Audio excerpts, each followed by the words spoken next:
We've got some breaking news. The Angels have traded for Dodgers trade target Lucas Giolito. They will not be trading Shohei Ohtani, and the Dodgers make a trade for Amed Rosario. We have so much to get into. That's coming up next on Dodgers Dugout.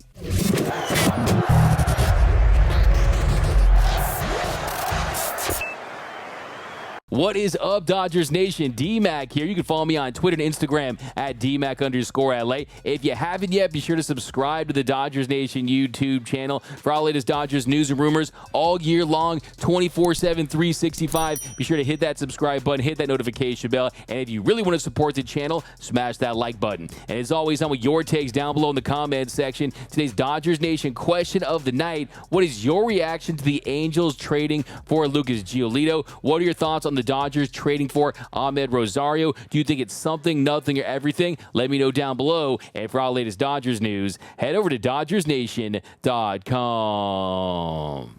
So fire up that trade trumpet because we've got more trades in Major League Baseball. Earlier today, the Dodgers made another move, trading for Guardians shortstop. You could play some outfield with LA in Amed Rosario. And in return, the Guardians, they get Noah Syndergaard. So Syndergaard heads back to Cleveland. Syndergaard is Syndergone. And we're going to break down that trade in just a second, what it means for the Dodgers. But we got some breaking news just now. Jeff Passan tweeted out moments ago, breaking: the Los Angeles Angels are finalizing a deal to acquire right-hander Lucas Giolito and right-handed reliever Reynaldo Lopez from the Chicago White Sox for catcher Edgar Cueto and left-hander Kai Busch. Two top prospects, sources tell ESPN. So how does this relate to the Dodgers? Well, if you've been following, you know that Lucas Giolito has been linked to the Dodgers. There's been a lot of rumors that he's been one of the Dodgers' top starting pitching targets at the deadline. And what I say, anytime you hear the Dodgers linked to a player that early in the game, odds are it's not going to happen. Odds are they're being used for leverage. Odds are that the Dodgers are playing 4D chess. What I always say about Andrew Friedman, he only speaks when it's time to say checkmate. And I just didn't anticipate that he'll go for Lucas Giolito unless they swung some deals for some of their relievers. And that's what we saw packaged in this deal. And if you're the Angels, this is a move that you had to make. Now, do I think it's enough? No. Do I think they need to add another starter if they want to be serious contenders? I think they really do. Hopefully for them, they get guys back, they get healthy. And if you're the Angels, you have not had one winning season with Shohei Ohtani. So this really is a last-ditch effort to try to prove to Shohei that you're committed to winning, to try to get in the postseason for once and get him in a short series and see what he can do. Will they go far? I'm not so sure. Will they even make the postseason? I'm not so sure either. They're 4 games back in the wild card. But focusing on the Dodgers at this point, where do they go from here? I don't think that they were heavily involved in Lucas Giolito. They might have made an offer. They might have wanted to include some prospects. But when you look at what the Angels gave up, 2 of their top 3 prospects, that's coming from the Angels farm system, right? We're talking about Denny's versus a 5-star restaurant in the Dodgers, okay? It is not created equal. If you look at Cueto, he's the number 65th prospect in MLB Pipeline's top 100 list. The Dodgers, they have 5 prospects ahead of him. You have Andy Pages at 53, Gavin Stone at 48, Dalton Rushing at 46, Michael Busch at 34, and Diego Cartaya at 19. I think if the Dodgers wanted to get Lucas Giolito, they absolutely have the prospect capital, and they could have gotten a deal done. But moving forward, where will the Dodgers get their starting pitcher from? Will it be the White Sox? Will they go after a Lance Lynn, who they've been rumored to be interested in? There's also been a rumor that the Rays were engaged in trade talks with the White Sox about Lance Lynn. Well, Lance Lynn, he's an interesting pitcher. We know what he brings to the table. He has an above-average strikeout rate, but he's really struggled this season. And he struggled again tonight against the Chicago Cubs. He gave up 7 runs, and his ERA ballooned up to 6.47. So he's not your game changer. Would you consider him? Possibly, if you would go after some of their relievers and you're going to get another starter. Or how about Dylan Cease? I mean, the availability of Dylan Cease, that to me is the interesting question right now. He has top-shelf stuff. He has ace-level stuff that's going to play up in the postseason. Only problem is he still has multiple years of team control. Last season, he was one of the best pitchers in the game. This year, he has regressed, but the stuff is there. Did the Dodgers go for a Dylan Cease? You're going to have to part ways with some serious prospect capital. You're talking about a good amount of the guys we just mentioned, a lot of the guys in the top 100 to pull off a deal, especially how competitive this market is shaping up to be. And then, of course, there's Max Scherzer. Max Scherzer is a name that I talked about a month ago as a possibility. Well, one, will he waive his no-trade clause for the Dodgers like he did back in 2021? Two, will the Mets sell Max Scherzer? Three, will they also look to deal Justin Verlander? Of course, you guys know I dubbed them the Ace RP before this season. Will they look to trade those guys? Because if they are, this is a Dodgers organization that can afford pitchers that make $43+ million per season. They're one of the only organizations that can, and when it comes to the Dodgers, what I always say, it's not the money, it's the years. And with Verlander, you would have him next season. He has a vested option the year following that if he pitches 140 innings for $35 million.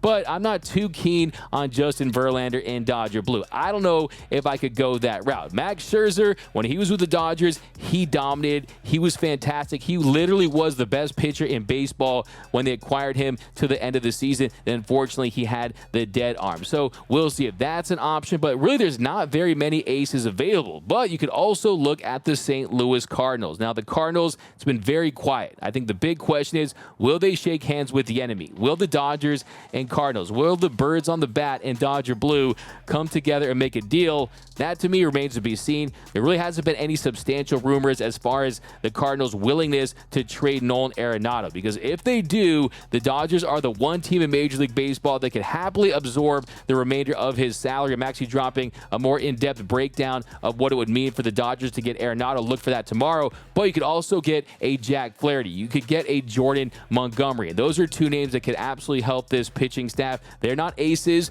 They're along the same caliber as a Lucas Giolito. You could also consider Marcus Stroman on the Cubs, who's on an expiring contract. But really, those ace-level pitchers, they just aren't available. They don't grow on trees. And look, the reality of Major League Baseball now with the expanded postseason with the third wild card team is you're going to have more teams involved at the deadline. And just look at the Angels deal for Lucas Giolito. Look, in years past, the Angels might not have a chance. They might not go for it, and they might see themselves as sellers. They might have traded Shohei Ohtani, but this is the world we're living in now. It's more competitive, and if you want one of these premium players that can help you win now, you're going to have to pay up. You're going to have to overpay, and that is just the reality. So unless Andrew Friedman has something up his sleeve, the Dodgers might be faced with a situation where you have to hope that Julio Urias starts pitching like an ace again, that Clayton Kershaw stays healthy, that Walker Buehler returns from injury, that Tony Gonsolin turns things around in the postseason, or else you have to go out and at the very least get one of these number 2 or 3 starters, the Stroman types, the Flaherty types, the Montgomery types,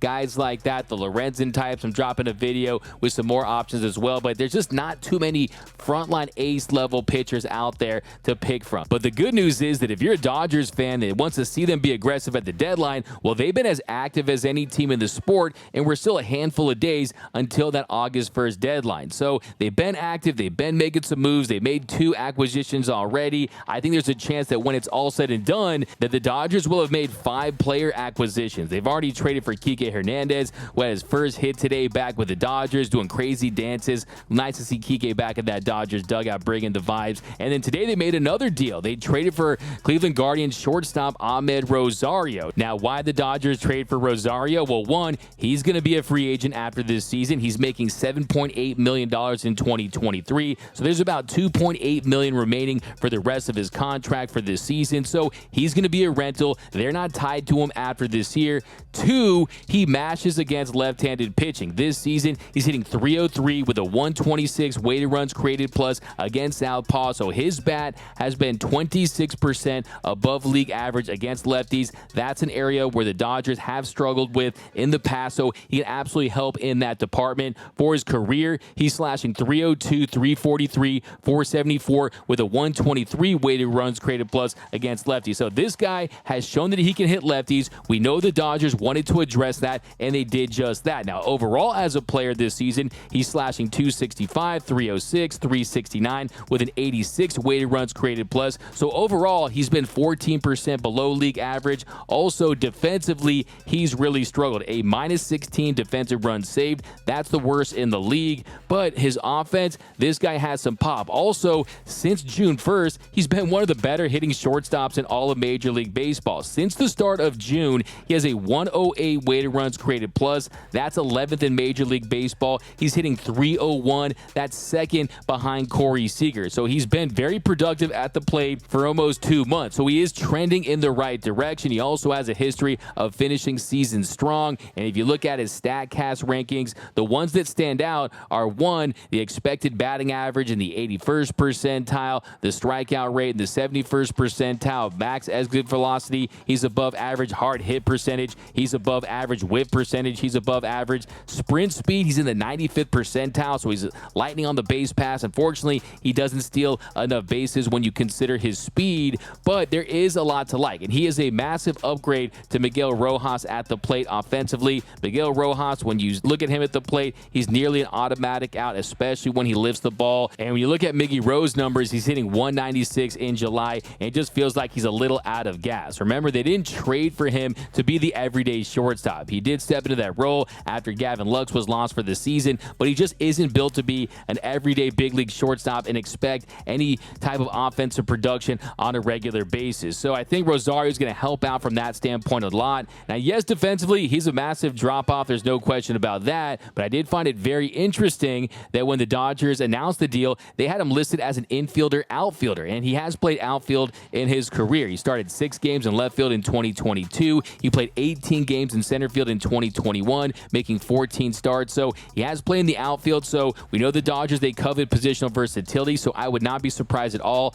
to see him play the outfield in LA. And what I love most about this deal is you didn't have to give up a prospect. You gave up Noah Syndergaard, a pitcher who was a buzz for the Dodgers. He had a 7.16 ERA in 12 starts. He's been dealing with that blister injury since June. He was out on a minor league rehab assignment. He had made 2 starts, but he was never going to come back and have an impact for this team. It just didn't work out. He was trying to get his velocity back. When he signed with the Dodgers, he was hoping to get back up to 98, 99. He said that everything the Dodgers touched turned to gold. Well, that was not the case for Syndergaard a few months into it after his struggles. He said after a game that he would give up his unborn child to get back to the pitcher that he was. That was one of the strangest things I've ever heard from a baseball player. So yeah, it just didn't work out. And the Cleveland Guardians, they needed guys to fill innings because some of their guys are already at their limits. So they're going to work him like a rented mule. But for the Dodgers, he was about as useful as a used scratch-off lottery ticket. So it's good to see you get something in exchange for Noah Syndergaard, a guy that can actually help you. So